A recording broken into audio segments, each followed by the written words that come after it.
What's up, everybody? Welcome to the Kyle Beats Finish My Beat contest. Really quickly, I'm going to go through everything you need to know about this contest.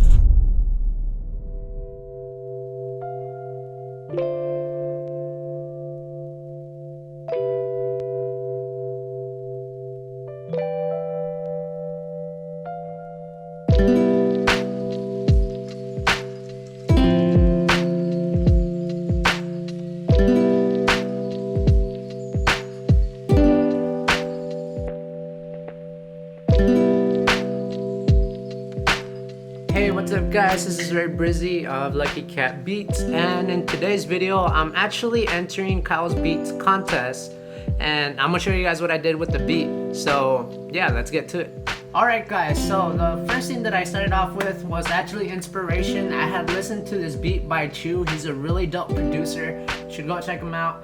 And in the intro of one of the songs that I like a lot, he has someone talking in the background, and I kind of wanted to do something similar throughout the beat. Let me get to that, and let me show you guys the songs that I chose by Kyle Beats. The album pack that you download is called Pluto, and it has a bunch of loops. The first loop that I use is called Sinner, and I'm gonna just play it for you guys right here.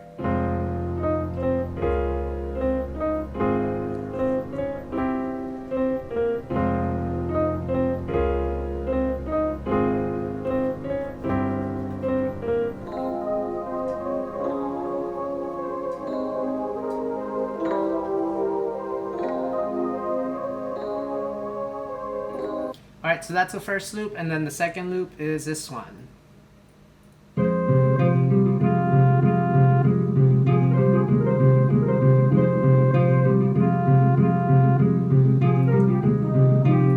Alright, so when I first heard the song, I was like, you know what? This sounds like something sad, but also at the same time when I was making a beat, something that I learned kind of from Curtis is that you want to make a beat that kind of tells a story. So it's a little bit of him adding like extra sounds, but also like me coming from a videographer standpoint, like I want to make a story out of the song, and so that's why I chose the monologue first. And so let me just play it for you guys to see, so you guys can see what it sounds like.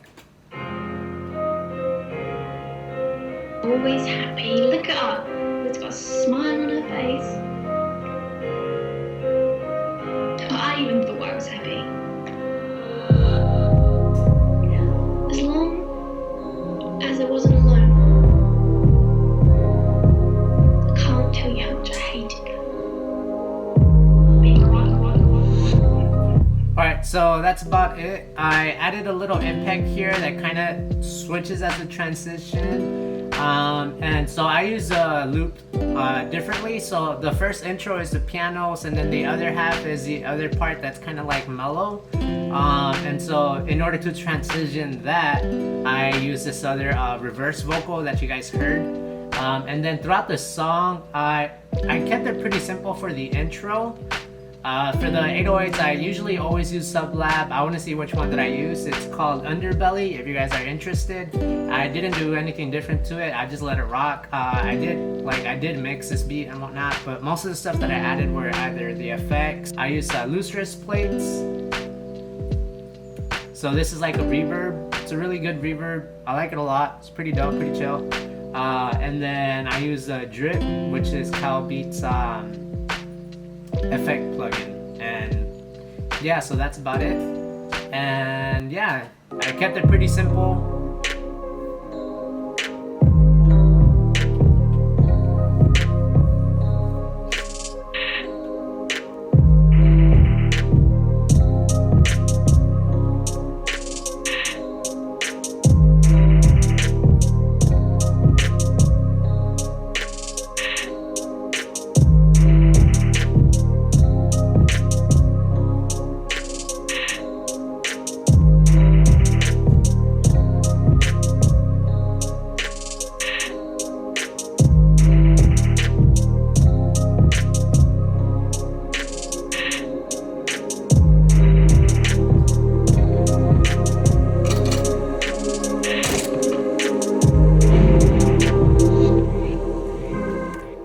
Alright guys, so right here, I just switched up a little bit of the effects, and then I also automated the volume, so that you could hear this like nice like kind of build up, so that when it switches, I kind of practically just made it seem like someone shot themselves, because at the very beginning the monologue says something about being alone, and I picked this monologue really randomly, and like she talks about suicide, so I kind of wanted to put that into the beat, so that's why I started off the beat really slow and kind of like mysterious.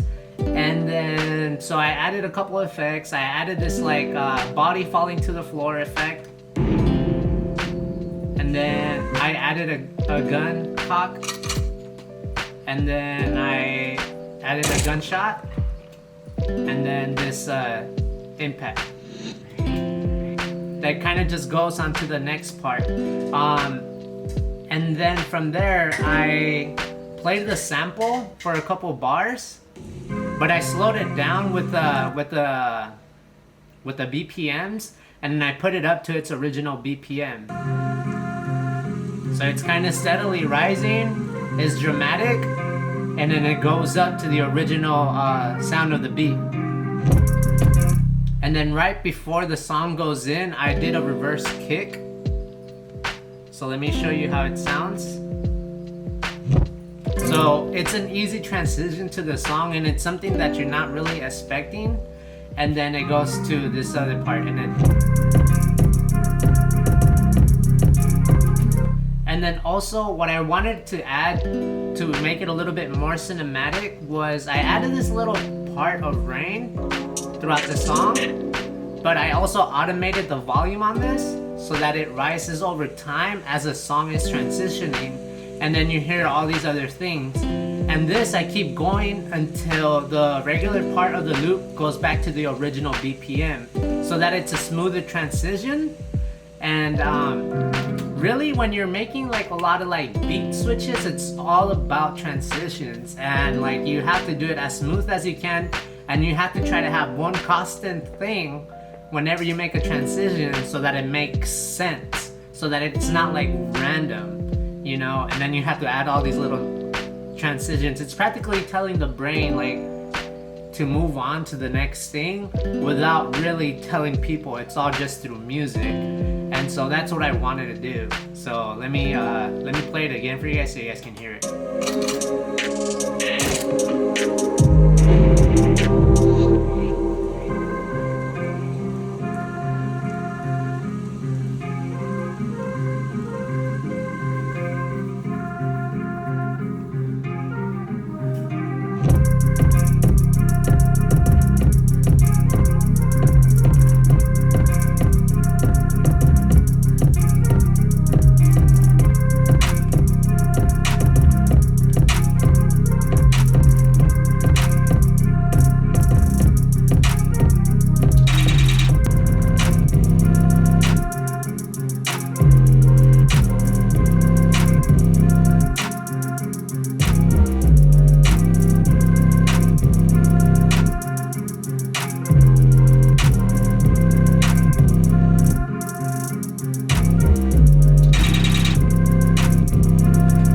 That's practically about it with the drums.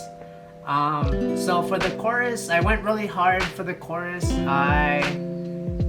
You have to try to add as much as random things as you can, but also make sure that it's not distracting from the song, so that if a rapper wanted to rap on it, like they can, you know, if they wanted. This kind of reminds me of Jordan Lucas a little bit, because he's very like dramatic with like how stuff is. And then the beat just practically keeps on going.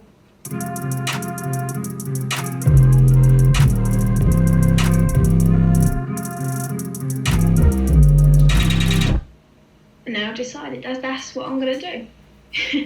I'm just gonna stop, and I will rest. And so to kind of bring the beat around to full circle, I ended up with a monologue.